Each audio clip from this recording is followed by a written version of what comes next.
Gumawa pala ako ng bagong kulungan sa aking mga bibi dahil nangingitlog na sila. At yung napulot ko na itlog ng bibi ay niluto ko lang tapos sinaluan ko lang ng gulay na okra para sa pananghalian ko dito sa amin sa bukid.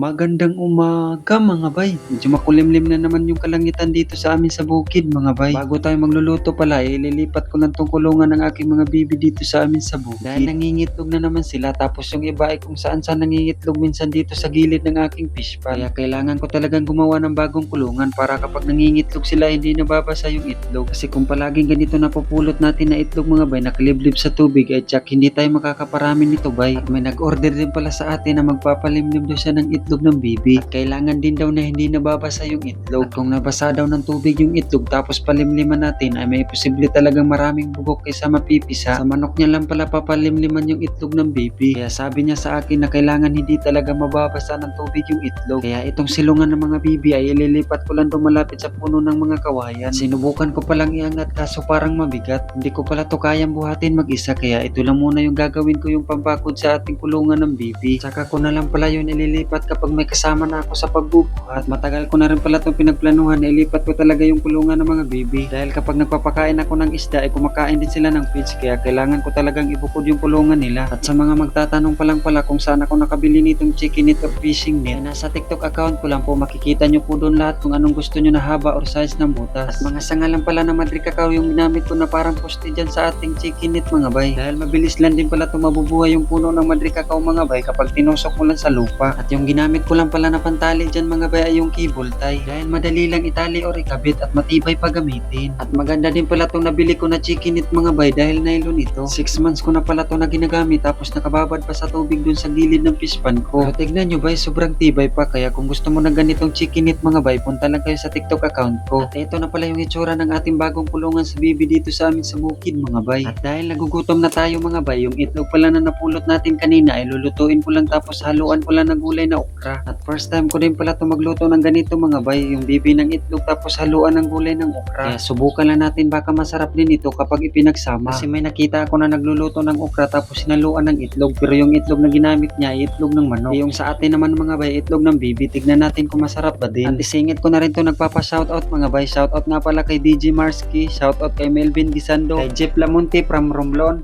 Vincent Marctor from Quezon City, Yuki Naima from Maguindanao, at Angelo Kadjong from Dasmariñas, Cavite. At yun lang muna yung i-shoutout natin mga bay. Yung iba naman ay sa susunod na upload natin na video. At kung gusto mo din magpapa-shoutout mga bay, comment mo lang yung lugar nyo para malaman ko din kung saan umabot ang simpleng content na ito. Nahiwan na nga natin yung sibuyas mga bay at sinamahan ko na lang din paglagay yung sibuyas ng dahon. At sinunod ko na rin paghiwa yung okra na binigay ng kapitbahay namin mga bay. Hindi ko na pala to pinapakuluan ng tubig mga bay para lumambot dahil bata pa naman to, mabilis lang to maluto. At masarap din pala to pakuluan lang ng tubig tapos sausaw natin sa bagoong. Kaya nung pagkatapos natin mahiwa-hiwa ng maliit yung okra mga bay ay hinalo lang natin sa itlog at nilagyan ko lang din ng pamintang durog. At nilagyan ko na rin ng magic sarap at kunting asin at halo-haloin lang natin hanggang mahalo lahat. At kung matapos nga natin mahalo-halo ay ilagay na natin yung ating kawali para uminit na din. At nung uminit na nga yung kawali ay nilagyan ko lang ng konting mantika. At medyo mainit na din yung mantika, agad ko naman nilagay yung ating itlog na may okra.